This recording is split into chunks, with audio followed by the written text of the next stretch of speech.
తిరుపతి జిల్లా పాకాల మండలం కావలివారిపాలెంకి చెందిన పొలకల సుజాత బతుకుతెరువు కోసం ఓ ఏజెంట్ ద్వారా మస్కట్ వెళ్లింది. అక్కడ 4 నెలలుగా అనారోగ్యంతో బాధపడుతోంది. గత కొన్ని నెలలుగా జీతం కూడా ఇవ్వకపోవడంతో తన పరిస్థితి దయనీయంగా మారిందని సుజాత సెల్ఫీ వీడియోలో ఆవేదన వ్యక్తం చేసింది. సీఎం చంద్రబాబు నాయుడు గారు, లోకేష్ గారు, పవన్ కళ్యాణ్ సార్, నా పేరు పొలకల సుజాత. నాకు 2 బిడ్డలు.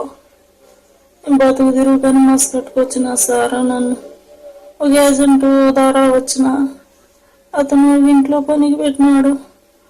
నాకు 2 నెలలుగా హెల్త్ బాగోలేదు సార్. హెల్త్ బాగోలేదు, ఇండియాకి పంపించండి అంటే లేదు, మీ ఏజెంట్ నాకు అమ్మేసినాడు, నీకు ఎట్లున్నా మాకు పని చేయాల్సిందే నువ్వు అని పని చేయించుకుంటే టార్చర్ పెడుతున్నారు సార్.